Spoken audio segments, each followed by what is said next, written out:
We have some good qualitative data in some of our work in hemophilia where the social workers were saying, wow, I've known this patient for X number of years, and I finally get him.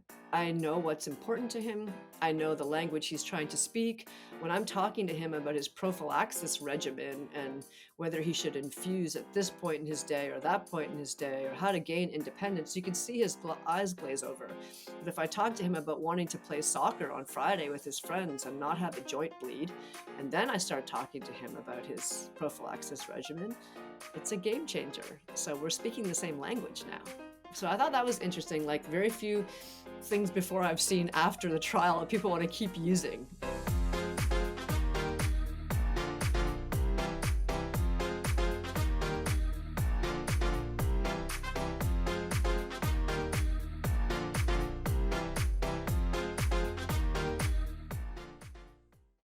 Hey everybody, I'm Costas.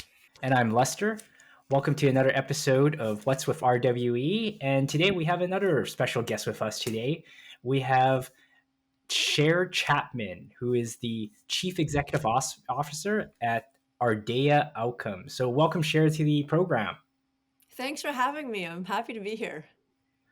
I love the background. I love all the lights, all the paintings. Fantastic. I always say, it's nice online. You can curate a small window. Just don't go wandering around my house to see the rest of it. Fair enough. Fair enough.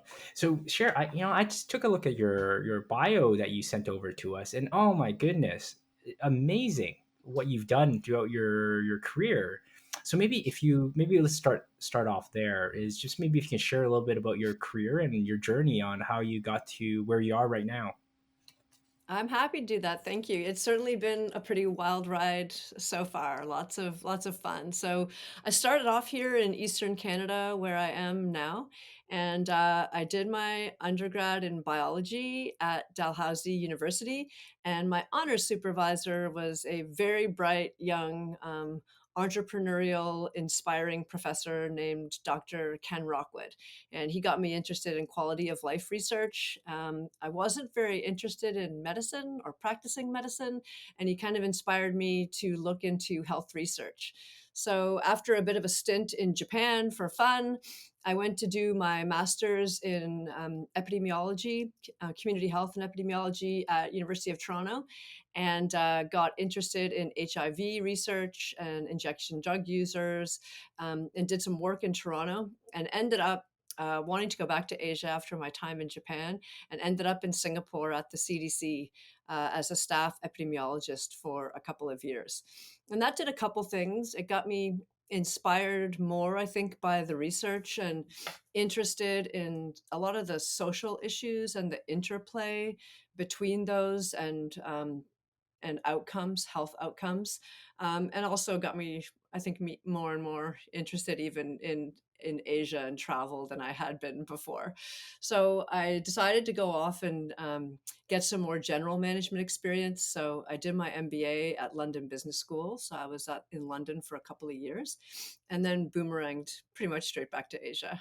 And after that, it's kind of a long list of places, from living in Singapore and living in Vietnam, doing some extensive stints back in Japan and in rural India, and lots of work from Papua New Guinea to Bangladesh to Indonesia to wherever.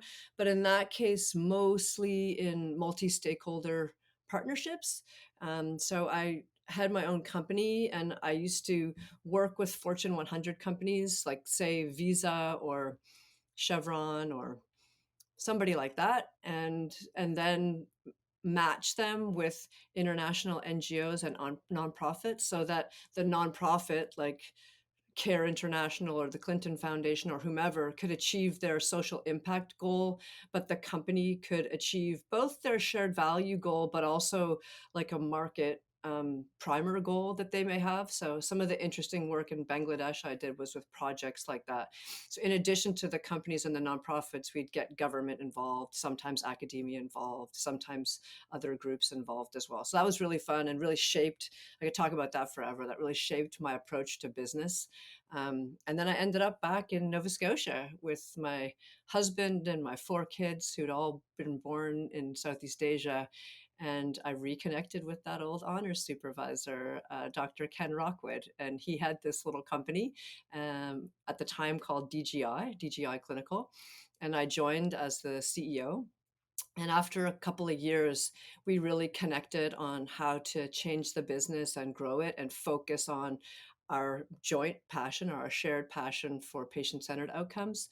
So we rebranded the company and did a little restructuring so that we both owned the company independent of any other investors. And here we are. So it's been it's a long way to it's either the longest answer you've ever had or a very short way to summarize about 25 years. No, that's amazing. Absolutely amazing. And I'd love to touch on more of your Asian tour at one point in time. But actually, just out of curiosity, just because you wrote down that you're Asian food fanatic, what's your I don't know if this may be like picking a child, but what's your favorite cuisine or favorite dish that you actually ran into during your travels? It's, the tough thing is you have to ask the question, what's the best individual meal? And we could all debate that all day. But if you had to just pick one cuisine and only ever eat that one cuisine ever again, I probably would pick Japanese just for the diversity of it. I don't think people recognize just how vast that cuisine is and how varied it is. So yeah, that's a real passion, goes way beyond sushi and sashimi. So that'd probably be the one, but I don't know. It's like you say, it's like picking a child. After you live in Vietnam for a while, I don't know. It's good. You miss Vietnamese food too, so it's hard to say. How about you, Costas? What's your favorite Asian food? Oh my gosh. For me, Indonesian. Again, it's so incredibly different. Maybe Malay, just more broadly, because it's such a fusion of the different cultures, the different spices of the region. So that would be my go-to if I had to take one from Asia. It would be either Indonesian or Malay. I know after, I think it was about 15 years all in over three different time periods that I lived in Singapore and our family lived there too. And it's a common conversation at our dinner table. It was about the Singaporean and Malay foods in particular that we miss. So now we're very well versed of like where the best breakfast place for Malay food is in New York, or where the best, places for that other one thing that you miss in each different location in Toronto or wherever. So yeah, it's hard to forget. Yeah, so sorry. Sometimes I forget this is about what's with RWE and not the Asian food travel show, but I could talk about that forever. I'm a big, obviously, myself, my favorite would be a Chinese food. It's just what I grew up with, so I can't, it's what I'm used to. So everywhere I go, I have to get, it's really stupid because sometimes Costas will come with me and we'll get like Cantonese barbecue or something along those lines at a really random place. So I drag him along. But now I digress a bit. But no, back to your organization, Ardea Outcomes, because this is something that's quite interesting. It's not, well, one, you're in based in Nova Scotia, so that's maybe not the first place in the world people think of these an organization that's really pioneering this type of patient centric research. So maybe you can tell us a little bit more about Ardea Outcomes and this concept of GAS, which is a goal attainment scaling. Yeah, so the Nova Scotia link is really because Ken Rockwood is here. So I could go on and on and on about Dr. Rockwood, who's a dear friend and a mentor and a business partner and all those things. But he he has a global reach on several different levels. So he is a world renowned geriatrician and he's run the Ryman Prize. He's a world renowned Alzheimer and dementia disease expert who chairs different fora from the UK to the US to whatever in those areas. But another one of the areas that he's interested in beyond dementia and beyond geriatrics and beyond frailty, because he was one of the inventors of the mathematical model of frailty, is patient-centered outcomes. And I think he was a pioneer in it before PCOR became an actual thing in the pharmaceutical industry. So he's been pushing for these types of outcomes since the mid 90s. And so we're here because he was here and he had these ideas in Nova Scotia to do this. So the company started off as a Nova Scotia based company. Now with remote workforce, it's really easy for us to span the country. So we do have workforce that spans from Vancouver to Nova Scotia, but we're all still in Canada, which is quite interesting. So Dr. Rockwood's early passion for patient-centered outcomes came from his work in geriatrics and from his work in Alzheimer's disease, where he could see that the disease itself was so incredibly complex, and the symptoms and challenges manifested differently with different people depending on how the disease was expressed in each of them. And so to try to measure what was wrong with one person and compare it to what was wrong with somebody else, or to try to measure progress in one person and compare it to progress in somebody else, was really difficult using the same standardized kind of blunt instruments. It's like trying to measure everything in the world only using a ruler this big, or only using a yardstick, or only using something else. And so he was first introduced to goal attainment scaling as a way to capture what was important to people and to measure within person change. So, what was meaningful and important to me, to see how that was improving. And then be able to use that to compare different groups. So it's what they call a personalized outcome measure, because what you're doing with goal attainment scaling is you're setting goals for your treatment based on what's important to you and your particular interest and your particular ability. And the next person is doing the same thing. So they're setting their own unique goals, and somebody else is setting their own unique goals, which makes sense because we all have different goals for our treatment. But then what you do is you check and see whether people have achieved those goals. And you can just compare the different groups based on whether goals were achieved or not, but not necessarily what the goals were. So I can get into all of that later. But the fact that you're personalizing the endpoint around what each individual is thinks is most important is really where the excitement lies. And so from a research perspective, it's really helpful, but he found it helpful in his clinic as well, because once you start talking to people in the language that they have about what's important to them, it changes the entire nature of the conversation. So the physiotherapist is no longer talking about increasing mobility in the right shoulder by 12 degrees or whatever. They're actually talking about how Frank wants to be able to safely lift his grandchild. And then the social worker is talking about that, and the orthopedic surgeon is talking about that, and the geriatrician is talking about that, and everybody's talking about the same thing. And Frank understands what they're talking about because that's what's important to him too. So it really changes the nature of the dialogue between all the clinicians themselves and between the clinician and the patient. That's pretty amazing. And intuitively, you would think that those conversations would be the default conversation, right? I mean, it just, I mean, if you're seeking care, that's kind of how you would want it to be. But we know it's standardization tends to be sort of the norm, whether it's because of sort of the clinical trial concept and the regulatory process. But this certainly, from a patient's perspective, makes 100% sense. That said, how does it? How, what's the acceptance been? I guess broadly. So I think clinical community maybe is one perspective, and then I can see with all of the patient care outcomes being starting to be incorporated into decision making, they may have a different perspective from a regulator. Let's say, what has been the acceptance between those two different communities? Yeah, I would say the early acceptance for use of goal attainment scaling, it was invented in the late 60s, and Dr. Rockwood started using it in the late 1990s. And since then, I would say that the acceptance has been quite low, except for people who've been super innovative and excited to try novel outcomes. And I think where we've really seen a huge amount of uptake is in rare disease, where they didn't already have a lot of standardized instruments for measuring change to begin with. Because it's so hard to develop those standardized instruments with a small, rare population, they could kind of leapfrog that and just use goal attainment scaling right away. And also in rare, it's quite well known that you have such a diversity of symptoms and challenges in every population.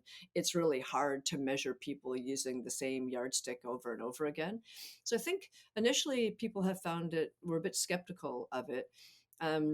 But I think when you present it this way, no one's suggesting you throw away all the other outcomes. So if you have a quality of life instrument like the EQ5D or the SF36 or the something else, PEDS-QL, you don't necessarily throw it away. You can just get additional rich information by using goal attainment scaling that should move in the same direction. The difference being that goal attainment scaling might be a more sensitive outcome measure. So if you do see if there is a treatment effect, you should pick it up really quickly.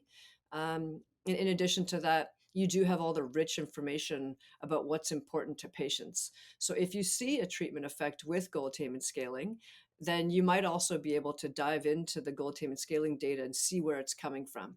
So I'll just say one more thing about that. If you have like a treatment arm and they are more likely to achieve their goals than the placebo arm, for example, with whatever intervention there is, you can dive into the data and see where the treatment effect is coming from.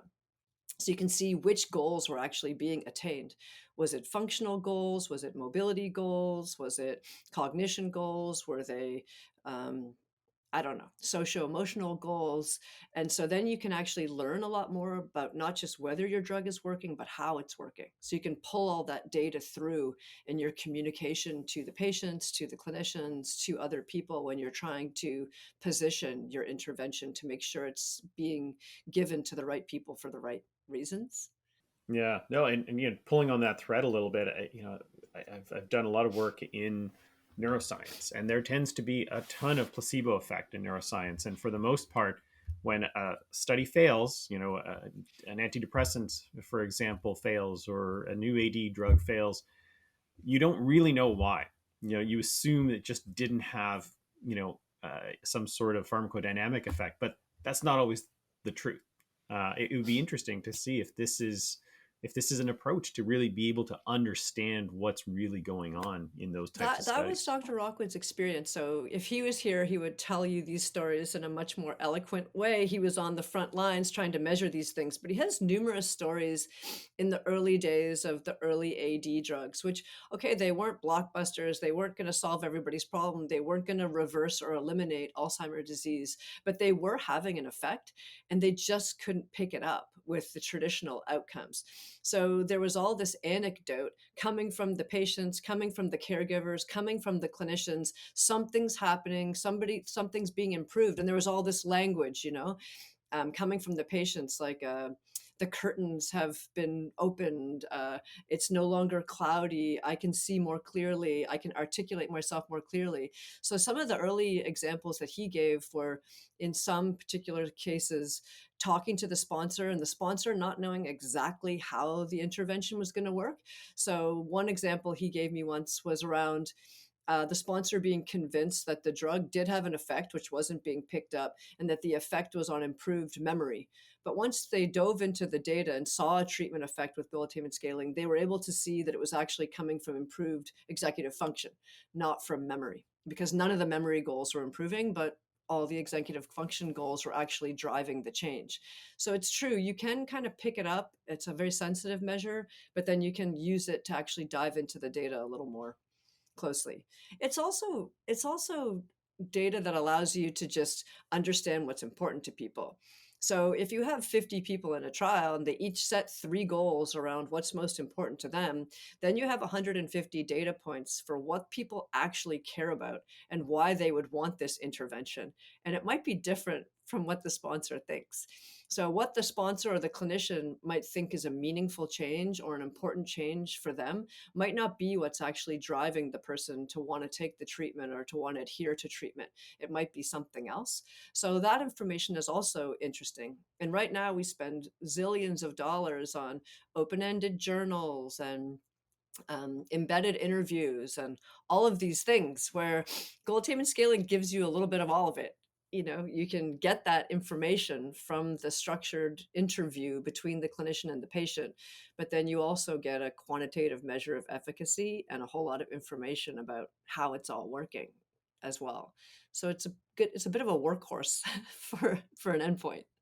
Yeah, that's really interesting because how much time do we spend trying to figure out what's the unmet need and trying to address it, and we often don't ask directly the patients, what is it, what is the unmet need for you? We're trying through some sort of a secondary analysis trying to figure it out on their behalf. So it's really interesting. Just for the audience sake, I just assume there's just billions of people watching right now, and you talked about a couple acronyms, and I tried to write them down, and honestly, I'm sure I screwed up. But you said PEDS or PEDS, PL, SSF, or I'm sure I butchered those acronyms already. But how do they? Can you just explain to the audience what is the difference between goal attainment scaling and those other maybe traditional measures, and then hopefully that'll help. Yeah, so in the simplest way, when you have a say you have a quality of life endpoint in a trial, the typical quality of life endpoint may have a standard set of questions that you ask everyone, no matter what's important to them or not. So in the SF-36, there are 36 questions that you ask people, and they may be related to their emotional well-being, they may be related to their physical health, they may be related to a variety of different domains of their overall health. And that instrument would have been developed over years and years to get that exact 36 questions. And there's two issues with it.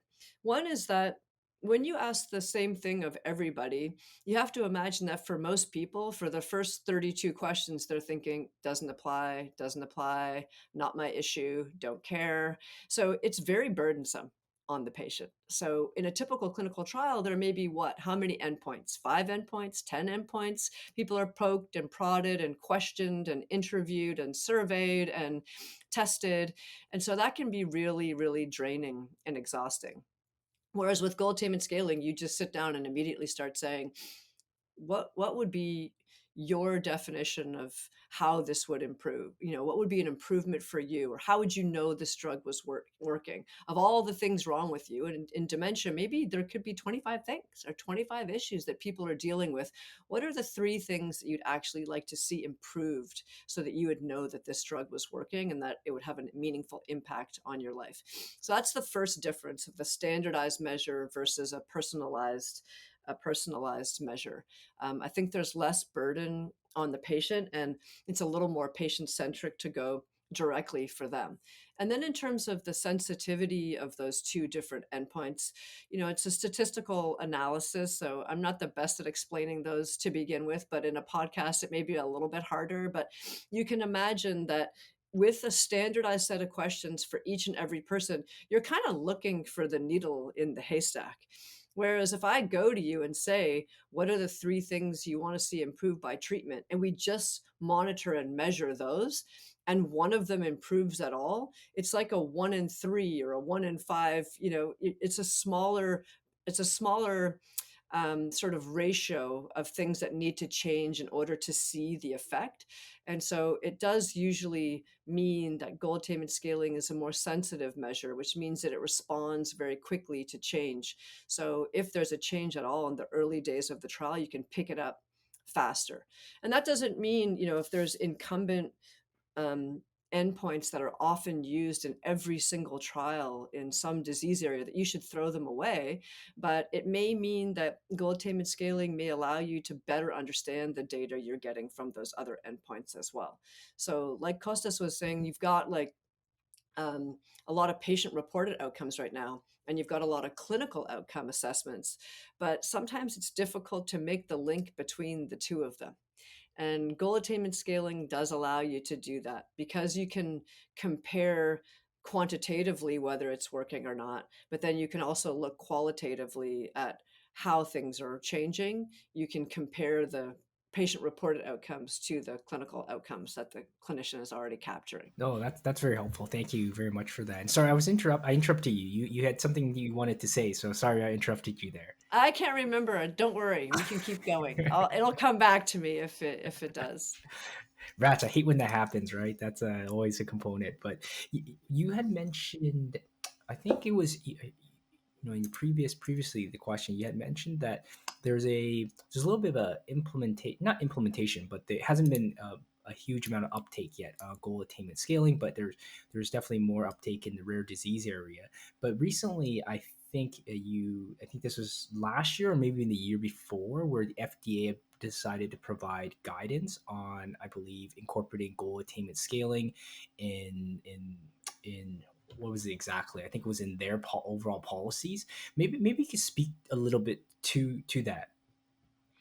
Yeah, so that we were so encouraged by that. So we've been at this now for a few decades and been very passionate. You can hear the way I talk about it, about the inclusion of goal attainment scaling. Again, not to exclude everything else and not to replace everything else, but to provide additive information and get more value out of the data that you're already collecting.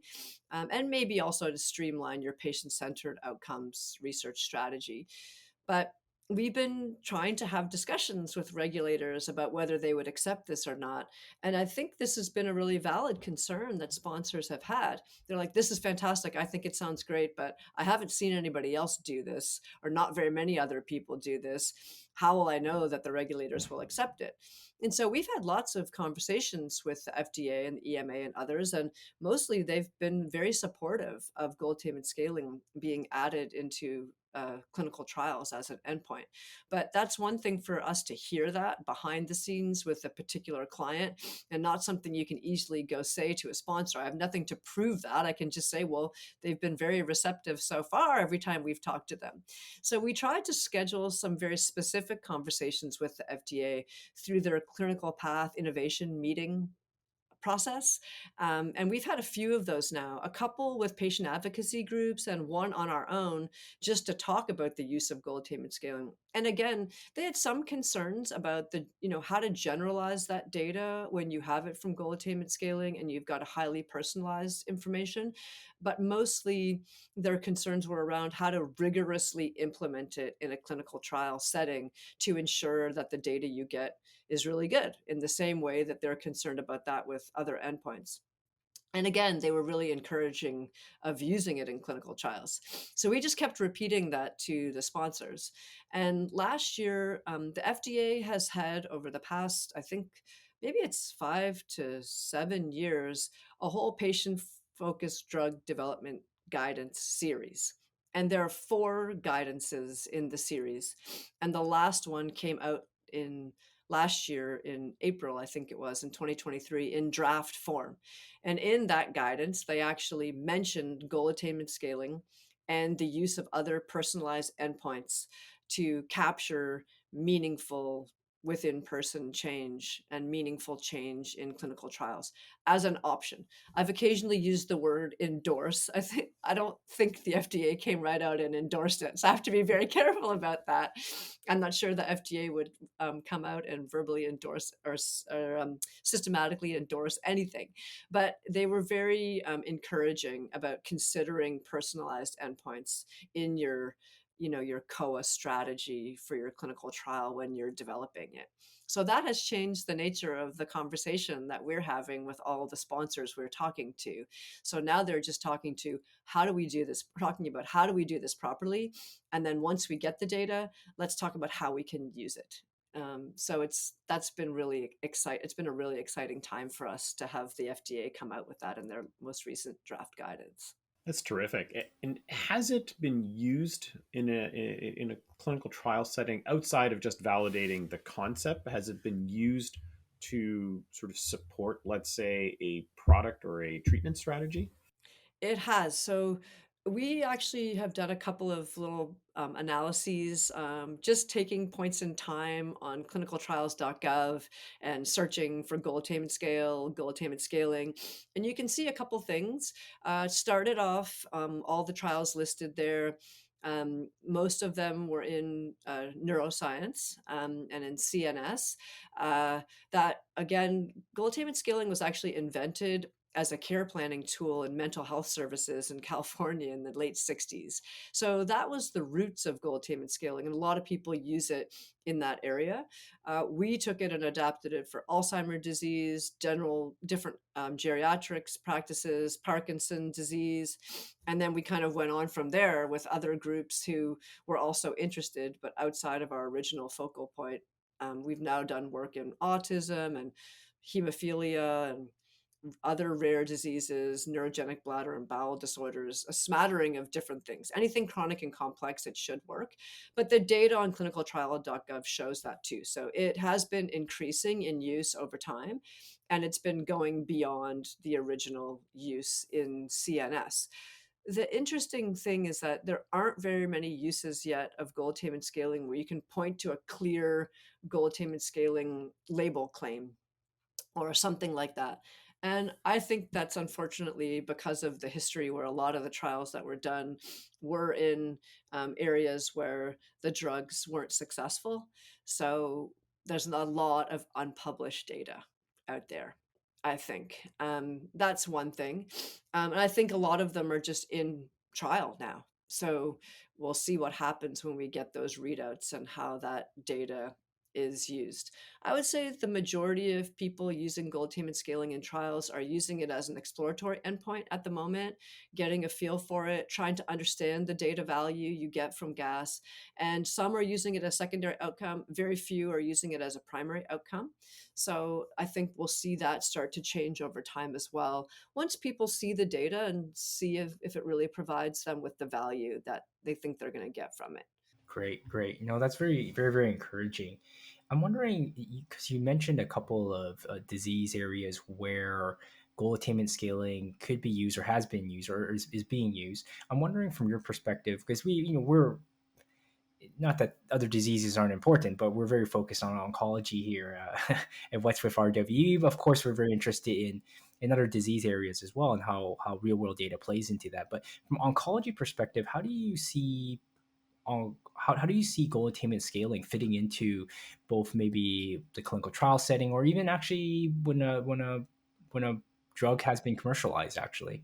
Yeah, so on one level, it's kind of the same as anything else, especially as if it's chronic and complex, and it's not, cured in an instant with one pill, which most things aren't. So I would see it as analogous to those things. So we recommend using goal attainment scaling as early as possible. So we've yet to convince anybody to use it in phase one, but if you did, you'd get an early indication of any signal if there was any, and you'd also get a really early, robust understanding of what's important to people without having to do all the, qualitative and other work that you would normally do because you get that at the same time. Most people start using it in phase three. A lot of groups that we've worked with have started using it in phase two. And when they have it in phase two, it can really help to make those nuanced decisions about whether the treatment effect is actually there and whether you should be investing and proceeding to phase three. And if you are, what types of outcomes you should invest in to make sure that you capture the information that you're that you need, the evidence that you need to move you forward. We have used goal attainment scaling in numerous phase four trials. They're really interesting in those trials because you get a sense of what's important to both the clinician and the patient. They kind of have to agree, which is quite an interesting discussion in and of itself. And some sponsors we've used it with have really noticed the value of goal attainment scaling to provide them with a nuanced understanding of how the drug is working in their population, but also to be used as a bit of an adherence promotion tool. Because when you get into the depths of talking to patients about what's important to them and talking to them about their treatment regimens and how adhering to those may allow them to achieve the goals that they have, then that can be quite motivating and quite interesting for the patients and the clinicians to talk again in a language that is shared between the two of them. So, in that sense, I think in oncology, you could bring it the whole way through. The holy grail is if you start in phase one and go all the way through to reimbursement. We know of only one study. It was in Eastern Canada, actually, with Dr. Rockwood a very long time ago, using goal attainment scaling data to make decisions around reimbursement for an early Alzheimer's disease drug. And that was hugely impactful. So if you could carry the same evidence all the way through that whole clinical development pipeline, that would be really interesting. With oncology, I don't know as much about it as I do about some other therapeutic areas. This is the problem when you're focused on a method and not on a disease area. But in my understanding, there are a lot of well established very um, rigorously developed endpoints in oncology treatment. And so I would suggest in the early days of using something like goal attainment scaling, you do think of this as the bridge between your patient reported outcome strategy and your clinical outcome assessment strategy, and see if goal attainment scaling can add any depth or layers to that. And really, in a nutshell, it's that thing that allows you to not just provide personalized treatment, but it's the data that allows you to personalize treatment. So you actually collect the data that's important to people about what they need, and then when you actually get that information, you can use it to tailor the care plan for that particular person or that particular population or whatever it is. So it should go hand in hand with precision oncology, but but I haven't worked in that area. There may be some trials happening there. We've got one trial on the go at the moment in a rare oncology application, which seems to be very interesting. But hopefully there'll be many more. Yeah, look, when I think of the kinds of decisions that face patients, what type of treatment, what's the toxicity of treatment, especially when you have newer options coming to the market. Well, not inpatient, infusion versus oral versus. I mean, there's so many different types of decisions that face patients when they're trying to figure out what's the right therapy for me, or what's the right therapeutic approach for me. It would seem, again, for me, it sounds like a no brainer that this kind of helps guide that conversation and should be a natural part of the discussion. And maybe it's just that it's just been informal and nobody's documented it and really utilized it as a way to systematically then make decisions or systematically support the use of a particular intervention. But it would seem like natural in oncology. Yeah, it is interesting. I mean, I haven't seen this before. I mean, it's not like I'm an expert on every outcome measure out there, but this is the first time I've seen where people get excited about using an outcome measure in a clinical trial. Most people don't like gathering information on standardized endpoints. It's not fun, right? Just asking the patients all these things and going through all these lists. So with goal attainment scaling, as I said, it changes the dynamic and changes it's like a shared language between the patient and the clinician. And it's like a reward for the patient. You go through the whole day of being poked and prodded and asked this and surveyed that and assessed with this and assessed with that. And then someone sits down and says, right, what's actually important to you? And why is it important to you? And why do you want to achieve that? And let's think about this trial, your ability, how you might get there. And it's like a breath of fresh air.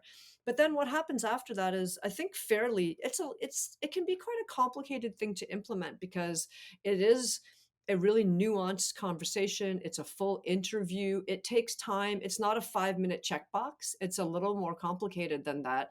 So some clinicians are worried, I think, about how it's going to go to implement this in the trial. And usually what we see at the end of the trial is they just want to keep using it in their clinics because it allows them to get to know their patients better. We have some good qualitative data in some of our work in hemophilia where the social workers were saying, wow, I've known this patient for X number of years, and I finally get him. I know what's important to him. I know the language he's trying to speak. When I'm talking to him about his prophylaxis regimen and whether he should infuse at this point in his day or that point in his day or how to gain independence, you can see his eyes glaze over. But if I talk to him about wanting to play soccer on Friday with his friends and not have a joint bleed, and then I start talking to him about his prophylaxis regimen, it's a game changer. So we're speaking the same language now. So I thought that was interesting. Like very few things before I've seen after the trial that people want to keep using, but they seem to like using goal attainment scaling once they get used to it. From a methods, since you spoke about, you've been really ingrained in the methods. I'm just curious from a methods perspective. Your goal attainment scaling, every patient, it's very personalized. So I assume that let's say you have 100 patients and all their goals are different. That's in a qualitative way, they all look different. In From a methodological perspective, do you then map that into something that's more common, or what is the, because I assume that's the pushback, is like, oh, if everyone has different metrics, then how do we compare it across the board? So maybe you can speak a little bit to that, share. Yeah, so it is, you do get different goals for sure. So if I was going to get into a trial and you were in a trial, Lester, I'm looking at you through the screen, you look really fit. We both might have like a running goal. And I might say I want to run a marathon by the end of the year. And my clinician might laugh and say, like, yeah, good luck with your back injury and all your problems. You might be back up to a 10K, but there's no chance. And your clinician might say, absolutely, Lester, you should think of an ultra marathon. You've got this. So it is tricky because your running goal, or even maybe it's just a walking goal, might be different from my running goal, or Costas's cycling goal, or whatever it is. But the similarity is that each of our goals is quantified on a 5-point scale. And so we all start off at the beginning of the trial at -1, and our goal is very clearly articulated at 0. And what would be better than that is articulated at +1, and better than that +2. And what would constitute a decline is articulated at -2. So even if we just each have one goal and we go through the trial and I manage to move up to 0 and meet my goal and run a 10K, and then I go beyond that and actually manage to run a half marathon or something like that, and I get to a +2, and something happens, Lester, and you don't get there, and whatever, you go down to minus, you can see that over time, if you just forget about what the goal was, you can see that I was improving and you were declining. So we can compare our scores numerically. And if we each have 3 goals, or if I have 3 goals and you have 5 goals, there's a simple T score formula where you can weight the goals according to their importance for you, and you can combine them all in a summary stat. And so you can look at that summary statistic over time individually to measure, quantitatively measure in person, like within person change.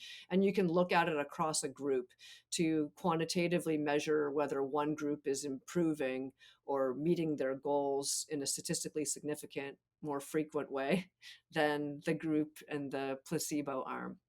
So that's the way you compare. So that's kind of the first order inference of gas we say is, was one group more likely to achieve their goals than the other group, irrespective of what any of those goals were.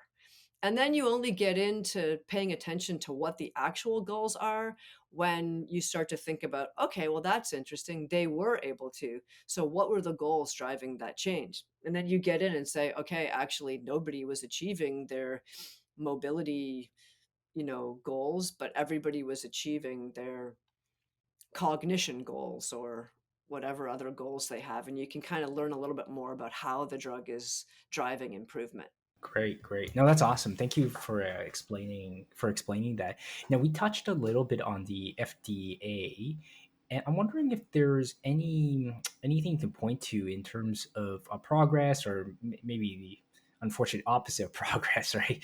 Potentially in Canada that you've seen. I don't know if you've had any conversations with regulators here, like Health Canada or others in the kind of reimbursement landscape in Canada, and what is their maybe their feeling around goal attainment scaling. Yeah, so I have, to be perfectly frank, I haven't had a ton of those conversations. It's just the nature of our business. We're in Canada, we're all working from Canada on this work, but we don't actually do any of the work in Canada unless there happens to be like a global clinical trial with 50 sites and 5 of them are in Canada. And then we're training all the clinicians for how to do goal attainment scaling. We're using our software to capture the data. We're querying the sites and monitoring the data and making sure the goals are really good quality and all of that stuff. So then we're liaising with Canadian sites. But theoretically, on the theoretical level, when I've been talking to business leaders and government leaders in this space in Canada, everybody loves the idea. And they do seem to love the idea of more rigorous approach to evidence generation for reimbursement. And so they like the idea that the same endpoint that you used in phase 2 and 3 and 4 can be used as a reimbursement, or endpoint. And the same thing, I think, for HTA and other things as well.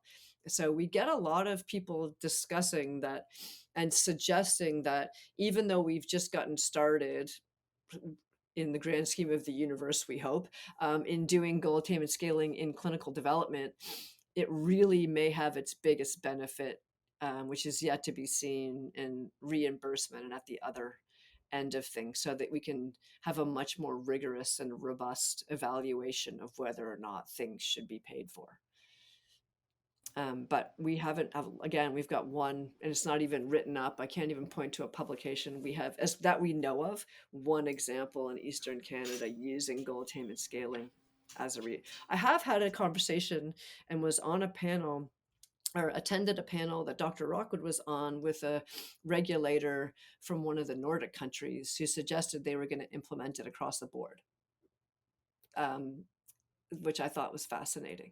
And we also have worked, as a part of a working group with, I'm going to forget the acronym wrong, but it might be something like the National Committee on Quality Assurance or something like that, the NCQA in the US. And they are implementing goal attainment scaling across the board in Alzheimer's disease as their first instance, to try to manage quality outcomes, in clinics for Alzheimer's disease in the US. So we worked with them quite a lot on the best approaches to training and how to capture that data, whatever else. So there are people looking at it from those vantage points, but I haven't seen a lot of the uptake yet. So hopefully we'll see that soon. So you actually, that last point is where I was just about to jump in and say, doesn't this make sense, where quality is so intimately tied to outcomes of interest, especially in hospitals or healthcare systems, and this is basically the U.S.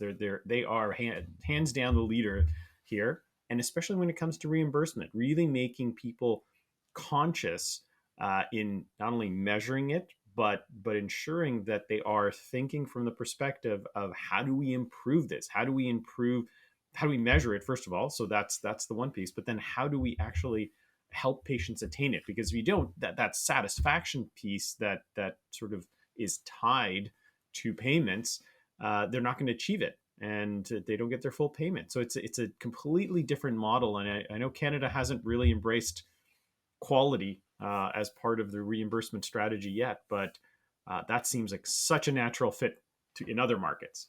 I think so too. And imagine in the Canadian landscape having part of the assessment on whether or not something should be reimbursed was not just the clinician perspective or the government perspective, but the patient's perspective over whether they actually saw any value of taking that treatment or adhering to that regimen, or performing that behavioral intervention or whatever it was, right?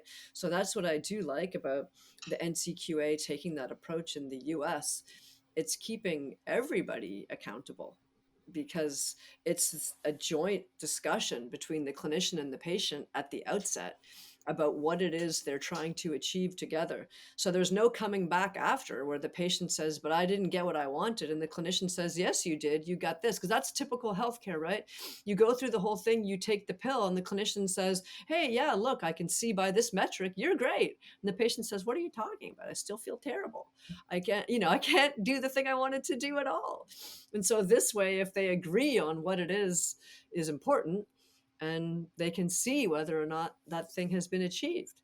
So there's also, I think, less confusion around it, and there's no um, defaulting to one person's point of view, because you also can't just default to the patient's point of view with goal attainment scaling. It's not just ask the patient and you're done. The way we do it, which is not the way necessarily everybody does it, is you have to have a nuanced discussion that's facilitated by the clinician. So in the same way, I may go into a trial and say, well, my goal is to run a kilometer, and it would be too easy. And I might go into a different trial and say my goal is to run this marathon. It might be too difficult. So the clinician has to sort of moderate that, and they know what's achievable by me. They theoretically know what's achievable with the intervention. So you don't have any of that worry that some people have when they hear about personalized endpoints, that the goals will be too hard or the goals will be too easy, um, which is some concern that people have. But the clinician has to be a part of that conversation. Hey, thank you very much, Cher. I mean, we're right up against the hour, and my producers always tell us that we always go over time. So, but this has been a fascinating conversation. I do want to slip one more question.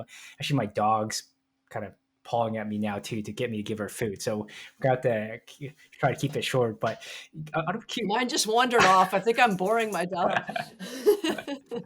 She's escaping. oh my goodness, my goodness. Mine is just trying to get her lunch. But just out of curiosity, we talked about a lot about, this is in some ways it helps the patient articulate their desire in a way that can be measured, right?